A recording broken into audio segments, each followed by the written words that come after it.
The Calabash Water She Poured Away. An African Ancestral Curse Story. Echoes of Tales Untold. They said the water never dried. Not even in Harmattan. It sat quietly in a carved calabash in the corner of her room, cool, clear, watching. People said it wasn't ordinary water. It was a guardian. A gift from her mother's lineage, a spirit bound to protect, to guide, and to fight for those it called its own. It wasn't just water. It was the spirit of her mother's lineage. A river that never forgets its daughters. The calabash had been carried from her mother's house when she married, a gift and a warning. Keep it pure, keep it near. It will fight for you, protect you, guide you, provide for you. For many years, it did. Her farm never failed, her children never fell sick, her home was calm even when others quarreled. Anyone who offends or makes her shed tears, pays the hard way, some with their lives. But one day, it was gone. Her second son still remembers the emptiness in that corner. He asked, "Mama, where is the calabash?" She didn't look at him. "I poured it away," she said. "I don't need it anymore.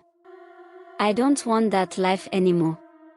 She had desecrated it, spilled the living water on bare ground, rejected the river that made her, cut the thread that tied her to her maternal roots. From that day, nothing was the same again. From that moment, the air in the house grew still. The laughter faded.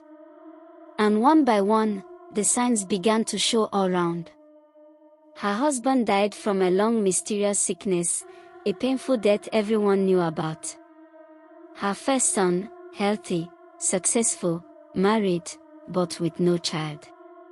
No child has ever called him father, he has been childless for 12 years and counting. Her only daughter, cries every night, always weeping, trapped in a marriage of tears, her marriage is cracking. Her second son, her favorite, living with misfortune clinging to his shadow. Everything good he touched slips away. Jobs, money, peace. It's like something drags him backward every time he moves forward. Money never stays in his hands. His nights are filled with whispers, with dreams of water rising around his bed. Sleep won't come without darkness whispering his name. Her third son, smokes, drinks, fights, restless, lost in anger, breaking everything he touches, losing his humanity daily. Her last son, also the last child, he drifts, always lost, restless, wandering, chasing shadows, never finding his place. And the mother. She has grown quieter, thinner. Everyone who fights her, both spiritual and physical, wins. She carries a silence that burns. She no longer goes to her mother's land, for the curse forbids it. If she ever sets foot there, her life will end. Most times, she stares at that corner, like she still sees the calabash there. They say the river she betrayed still calls her name, but she dares not answer.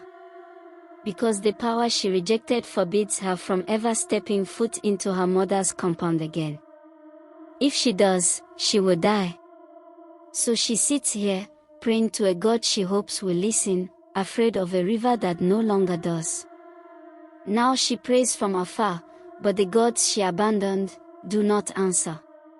She prays most of the times, but the words fall back into her mouth. Most times the second son, also her favorite, dreams. In his dreams, he stands by a river that stretches beyond sight. The water moves like breath, whispering his name. And beneath the surface, eyes watch him, slow, patient, ancient, waiting.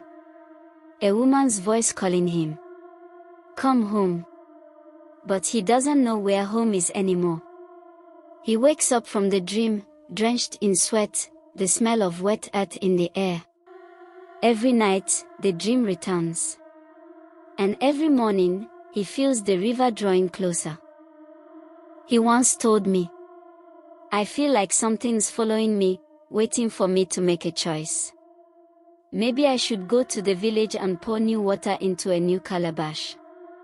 But even as he said it, his hands trembled. They say he's thinking of returning to his mother's village. Some believe he wants to find the river again. To beg, to listen, to pour new water into a new calabash. No one knows what he will do. No one knows what waits for him if he tries. But those who know the old ways, they say some rivers never forgive. That once their spirit turns away, nothing on earth can call it back. Some say the spirit of the water can forgive. Others say once a river turns its back, it never flows your way again. He doesn't tell his mother about the dreams, because she's fragile now. But sometimes, when she prays, he hears her whisper, "Forgive me."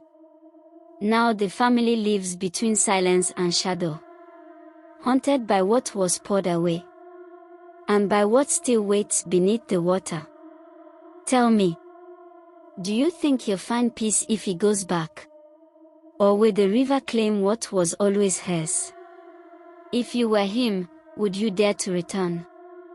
This is Echoes of Tales Untold, where every story carries a heartbeat, and every echo tells the truth we hide.